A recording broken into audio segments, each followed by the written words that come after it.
Assalamu alaikum, welcome to my channel. In this video our Sheikh Ahmed Deedat is going to explain the concept of God in Islam, and later on we are going to listen to his response about the sickness of this modern days known as Atheism. And as well, I will react to the video. Also feel free to drop your comments, like and subscribe. Let's get into the video. And we are given an ocean of knowledge, the whole complete concept in just 4 verses, which every Muslim child knows.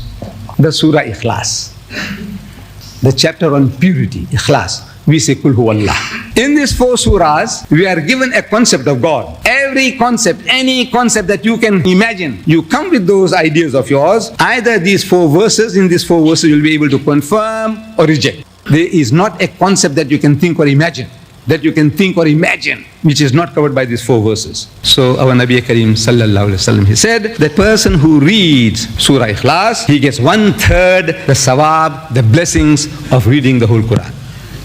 1/3. Imagine, this is an encyclopedia.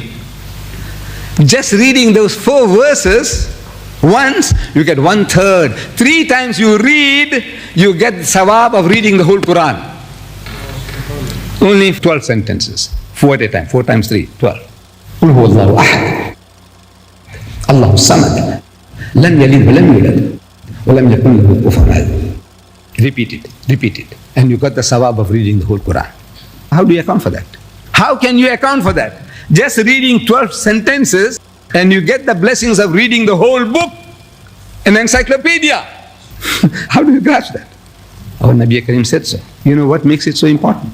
Those 4 sentences are the touchstone of theology. Theology is the study of religion. Theos in Greek means God. Theology means the study of God in religion. Theism is the belief in God. Monotheism, to believe in one God. Polytheism, to believe in many gods. Pantheism, to believe everything is God.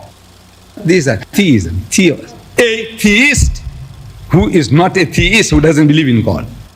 So these 4 verses are the touchstone of theology. There is no concept that you can think or imagine.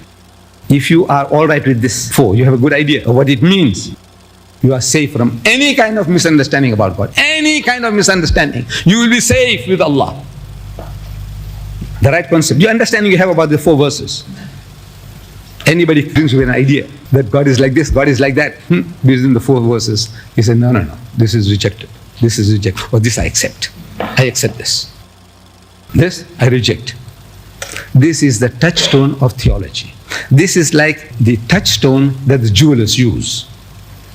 I had the experience wanting to know about this jewelers. You see, you take along your grandma's jewelry, old jewelry. You think it's 22 karat gold. And you take it to a jeweler and says, look, I want money for this. So he said, right, leave it here. I will test it and let you know what it's worth. You go back the next day, he tells you, no, this thing is here was 9 karat gold and it's worth 5,000. So no, my grandma could never own 9 karat gold, 22 karat golds. Get back, go to another jeweler. He said, look, I want you to cash this for me. I want money for this. So right, leave it here. We will test it. And you return after a day or 2, and he also gives you almost similar amount to the previous jeweler. He said, this is 9 karat gold. And the next one, he tells you it's 9 karat gold. But you see, this jewelry of your grandma, that necklace, they didn't melt it. How do they know that this is 9 karat? Everybody says 9 karat. Is there a collusion between the jewelers? No. They have a touchstone, a smooth granite stone, black stone. And they have samples of gold. 9 karat, 12 karat, 18 karat, 22 karat. Pieces of gold. They know this is 9, this is 18, this is 12, this is 22. So you bring your grandma's jewelry and the guy makes like a pencil mark on that granite stone. And he sees the shade of gold. Doesn't look like 22. Looks more like 9. He's got a sample of 9. By the side of it, he makes a line with the 9 karat gold. Identical. So he concludes it's 9 karat.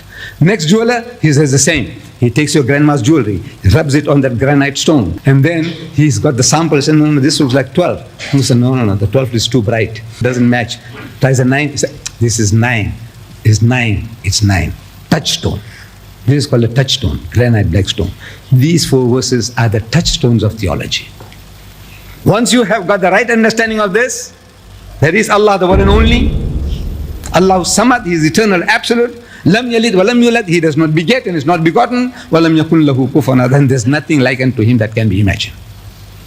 And that knowledge is given to us in this book of God, the Holy Quran. We pray may Allah grant our Sheikh Ahmad Deedat heaven abode in hereafter. Ameen. He has highlighted the concept of God in Islam as described in the 112th chapter of the Holy Quran, when Allah said, Bismillahir Rahmanir Rahim, Qul huwa Allahu ahad, He is Allah, the one, ahad, the one, the eternal refuge, which is Allahu Samad, the eternal refuge. These first 2 verses emphasize the oneness and uniqueness of Allah, affirming His status, that is Allah's status as the sole deity worthy of worship. The term Allahu Samad, meaning eternal refuge, highlights Allah's role as the ultimate source of comfort, protection and guidance. The 3rd verse stated, which is Lam yalid wa lam yulad, He neither begets nor is born. He neither begets nor is born. This statement rejects the idea of Allah having children or having a son, like the Christians do. Allah doesn't have a son, Allah doesn't have children, or being born Himself. Allah is not born, Allah does not beget, nor is He begotten. وَلَمْ يَكُنْ لَهُ كُفُوًا أَحَدٌ, nor is there to Him any equivalent. So there's none like Allah, there's none to Allah equivalent. You cannot say one is this to that. Allah is one, the greatest, the one worthy to worship. Okay, so let's go to the next part of the video, whereby Ahmad Deedat responds to a Christian who asks, why does man think that he is supreme over God by thinking that there is no God? Mr. Deedat, in other religions beside Islam, the concept of man becoming God through the process of so-called higher knowledge is derogatory to the majesty of God. God was the creator and man was the created. Why has then man made himself supreme above God? Man, how can he make himself supreme above God? No doubt he is arrogating to himself the position that he says God does not exist, that he is an atheist, and his mind and whatever he thinks or imagines is his theory of creation, that there is no God. Now, this is a new sickness. This sickness for thousands of years never existed. You see, when Allah Bari Ta'ala gives us in the Quran, the surah, Qul Ya Ayyuhal Kafirun, say, O you who disbelieve. Those people were not atheists. They were not atheists. There were no atheists in Arabia. There were no atheists in India for 5,000 years. There were no atheists in China for thousands of years. In the most primitive nations on earth, there were no atheists. Atheist means people who say there is no God. Everyone, they believe in some kind of God, that there is some power, something, somebody made this and somebody made that, wherever, in Central Africa, or whether in China, or in India, or Arabia. But it is the concept that whenever Nabi Karim Sallallahu Alaihi Wasallam put forth the concept of Allah, His Wahdaniyat, the people said, no, we believe in 360 gods. So no, not those 360, shaped like eagles, like lions, like human beings, not this, not that, not that. All this was negated. So the thing is now, today in modern times, man has come forth with the idea that as if he created everything, because he's able to explain, he's trying to give for the theory, the Big Bang theory, this theory, that theory. So from that he assumes that actually as if he made it, because he's trying to explain how things happen as if he did it. Now, in this book of mine that has been given to you, you will find there how to talk that type of sick people. You know, the people who say that there is no God, how to reason with him from the Quranic verses that are given to you. So, this is my answer to that. It is indeed a sickness of the modern days. Just like Ahmad Deedat has already said, it's indeed a sickness. How can a man, after being created, given birth to, comes with logical reasoning, his own concept of what he thinks from his own self, whatever, and say there's no God? Like, it makes no sense. All the time, immemorial, we always have people have someone or something to worship. In China, in India, but the one worthy to be worshipped is Allah, and that is Islam. Islam teaches to believe that Allah is one, Allah is not to be compared, Allah is not Jesus. Jesus is a creature. Allah is one. Allah is the creator of heaven and earth. Allah is the controller of everything. Allah is the one who brought the earth into existence. So how comes when a man now feel he created himself or he came out from nowhere?